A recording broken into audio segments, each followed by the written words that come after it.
Hey, I'm glad you could join me today. I wanted to take a couple minutes and tell my life story so that hopefully I could inspire or motivate other folks who are dealing with similar things that I'm dealing with, or maybe totally different things, but just let people know that despite the problems that we have in life, we can still survive, we can still thrive, and we can still make successes of ourselves. So without further ado, I'd like to tell you my life story. My name is Vaughn Ripley. I was born on April 12th, 1967, and I was born with a bleeding disorder called hemophilia.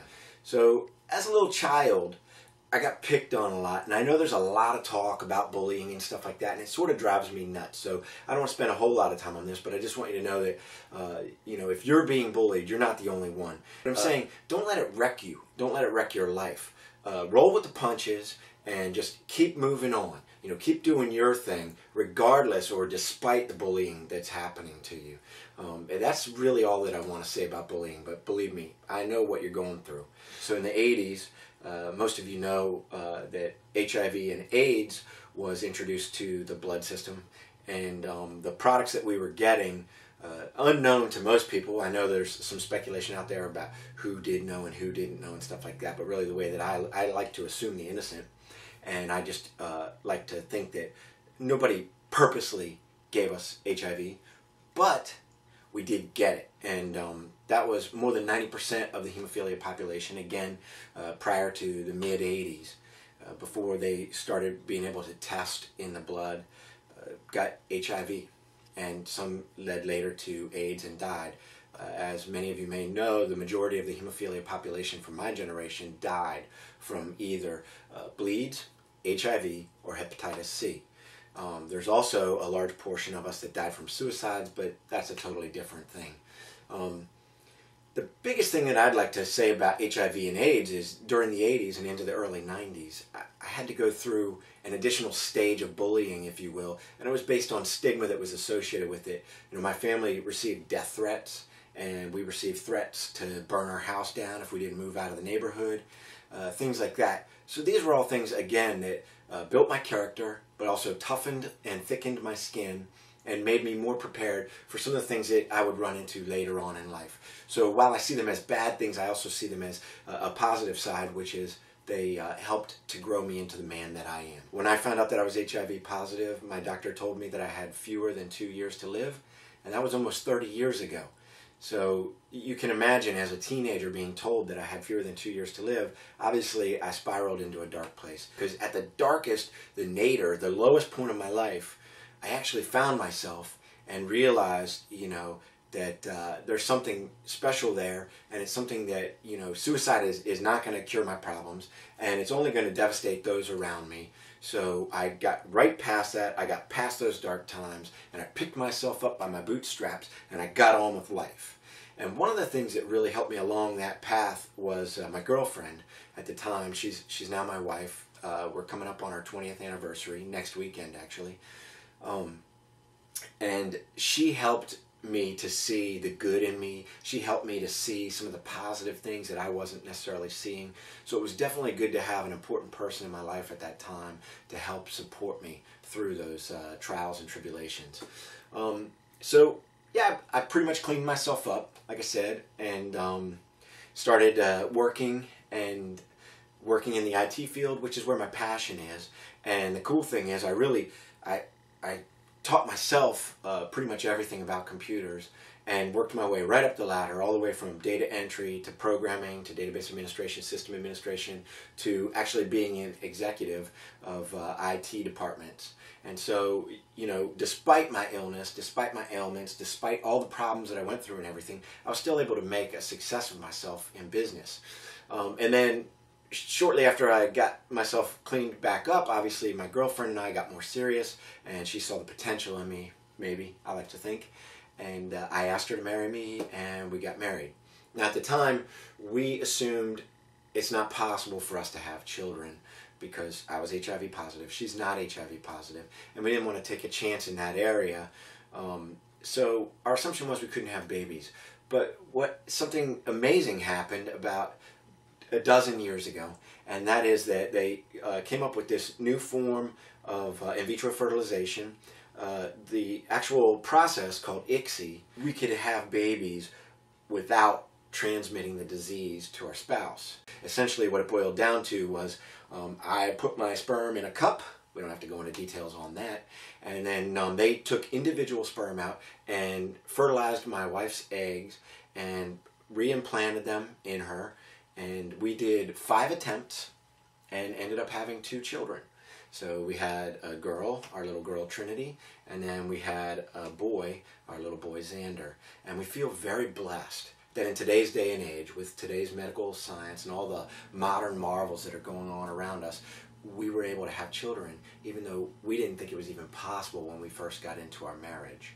So there's another stage. You know, you saw I was able to pull myself out of the darkness and then create a great livelihood and living for myself in the business world. And then I was also able to get married and have children, despite all of these crazy things that are happening to me. And then about 10 years ago, we found out that there was a cure for the hepatitis C that was coming out. It only had about a 50% cure rate, but I went ahead and tried it. It was a horrible battle, I must admit. It took about 10 months, and it felt like I had the flu basically every day for those 10 months. So it was a terrible, terrible battle, but it was worth it because the outcome was I beat hepatitis C. But I'm still standing, and I'm still loving life, and I have some cool stories, and I've had a lot of fun so far, and I plan to have a lot more fun. And then I worked to publish my book, Survivor. And, you know, that's another thing in my life that, you know, many people might take the different things that have happened to me in my life and say, well, it's not possible that you'll amount to much or be able to do anything. But the truth of the matter is, I was able to. And what it really boiled down to is something that I call survival pie. Basically, along the way, I read a lot of books, I watched a lot of videos, I talked to a lot of people, I got mentors. My religious friends told me that the only way to survive and to continue my longevity was to leave everything in the hands of God and pray for help. And doctors told me that the only way was to take my medication that would curb the HIV and take it daily and never miss a dose. And my fitness related friends told me, well, you know, working out really hard and staying fit and stuff like that, that's really the solution, and that's how you're going to get this longevity. And the only way to get it, my nutritionalist friend said, you got to eat a healthy diet, you've got to avoid trans fats, you got to do this, you got to do that with your eating. And my meditative and yoga friends said stretching and yoga and doing meditation. And along those lines, also Tai Chi and Qigong instructors told me that doing those slow movements of martial arts and getting that time to meditate and doing proper deep breathing and stuff, those are all the ways that you'll get your longevity. I had positive thinking friends and also mentors and books that I was reading that said by having positive thoughts and surrounding yourself by positive people, that's how you get that longevity. And also psychologists and people along that line told me a stress-free life. You know, letting stress go without letting it bug you, that's the key to keeping a strong immune system and having that longevity. And, you know, what I discovered along the way was in some form or fashion, every single one of these guys was right. I mean, it wasn't just any one thing, though. So that's why I call it survival pie, because each one of those things is like a piece of the pie. And you got to eat every piece of the pie, in my opinion, to actually thrive and survive with a life-threatening illness. So that's why I call it survival pie, and that's what I'm now sharing. That's what I'm taking around to the world. I give inspirational talks and speeches, and I talk to folks of all different walks of life, and I try and inspire them and help to motivate them to do things, to stay fit and strong, to keep a positive mental attitude, and how to succeed in the business world, and how to succeed with a family and with your friends and stuff like that. And these are all things that are very important to me, and they culminate together to come together to basically create what I consider my dream, and that is leading a successful life despite the problems that life throws at us. I know that that was a fast preview of what my life was and stuff like that, but I wanted to hit on a couple key parts. I hope you enjoyed it, and I just have one message left to tell you guys, and that is, if I can make a success of myself, if I can make a healthy and strong person out of a body that's been dealing with things like hemophilia, HIV, hepatitis C, the injuries that have been included because of hemophilia, all of these different things, if I'm able to do that, don't you think you can do that? Check me out online, www.vaughnripley.com. See ya. If you're lost and alone, or you're sinking like a stone, carry on. May your past be the sound of your feet upon the ground. Carry on.